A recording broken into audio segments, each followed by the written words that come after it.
Pour le groupe radical, républicain, démocrate et progressiste, vous avez 5 minutes, monsieur le député.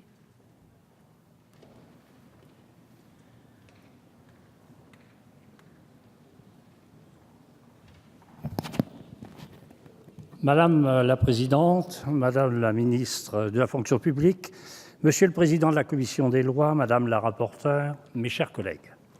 Nous nous retrouvons aujourd'hui pour l'examen du texte relatif à la déontologie et aux droits et obligations des fonctionnaires, tel qu'issu de l'accord réalisé en commission mixte paritaire du mardi dernier. Comme j'avais pu le dire en première lecture, le texte de redéfinition et valorisation des droits et obligations des fonctionnaires n'est pas récent. Une première version déposée en juillet 2013 sous le gouvernement de Jean-Marc Ayrault et défendue par Maryse Lebranchu portait sur les règles déontologiques et statutaires des fonctionnaires de toutes les catégories et des 3 branches. Le texte a ensuite été amputé d'une partie de ses dispositions via la lettre rectificative déposée en juin 2015 par le Premier ministre, se limitant en grande partie aux seules dispositions relatives à la déontologie des fonctionnaires. À l'occasion du relèvement du point d'indice des fonctionnaires de 1,2% en 2 étapes, une augmentation de 0,6% au 1er juillet 2016, suivie d'une augmentation de 0,6% au 1er février 2017, le contexte était tout à fait propice à l'examen définitif de ce texte. Je ne doute pas que mes collègues sénateurs suivront les mandataires au sein de la CMT et adopteront eux aussi le projet de loi tel qu'il est proposé. J'exprime notre soutien à la décision du gouvernement, à madame la ministre de la fonction publique Annick Girardin pour son engagement et cette annonce qui permettra de revaloriser le traitement et le statut des fonctionnaires, ce d'autant plus dans le contexte actuel d'une contrainte budgétaire forte. Aussi, comme la ministre a pu le dire devant le Conseil commun de la fonction publique, celle-ci doit rester l'un des piliers de notre République et un repère pour les Français. Elle doit être irréprochable et porter haut les valeurs qui fondent la spécificité des agents publics: impartialité, réserve, intégrité, probité, neutralité, respect du principe de laïcité.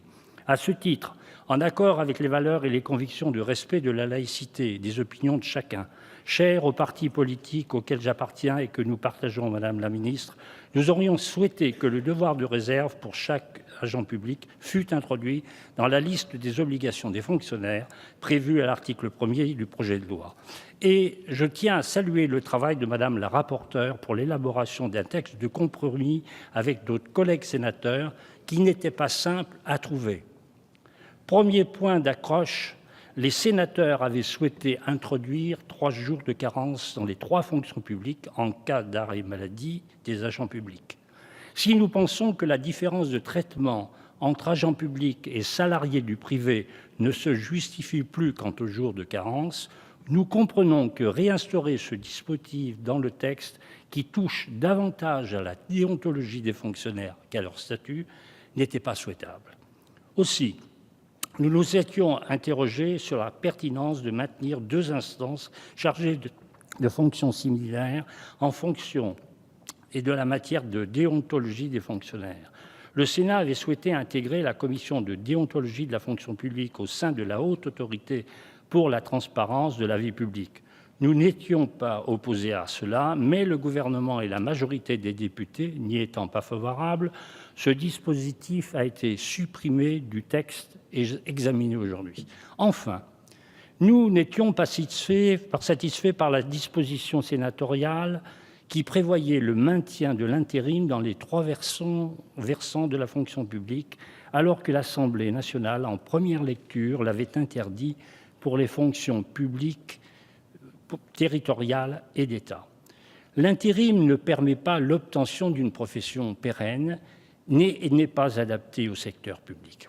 Dans le même temps, les sénateurs ont limité la prolongation du plan de titularisation jusqu'en 2018 et non plus 2020 comme prévu par les députés.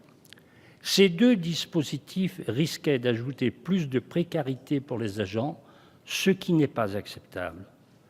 Pour autant, nous sommes satisfaits de la suppression de la possibilité introduite par les sénateurs d'appliquer une durée légale de travail inférieure à 35 heures hebdomadaires pour les agents des collectivités territoriales. En effet, Des possibilités de travail à temps partiel existant déjà. Cette disposition n'aurait eu pour conséquence qu'un renforcement de la précarité des agents publics, notamment de catégorie C. Enfin, et en accord avec les députés, les sénateurs sont revenus sur l'harmonisation du régime des sanctions disciplinaires et la suppression du juge administratif dans les conseils de discipline de premier niveau dans la fonction publique territoriale. C'est pourquoi, Madame la ministre, vous l'aurez compris, le groupe RRDP votera ce projet de loi. Et je vous remercie. Merci, monsieur le député. La parole est à monsieur Paul Molac pour le groupe écologiste.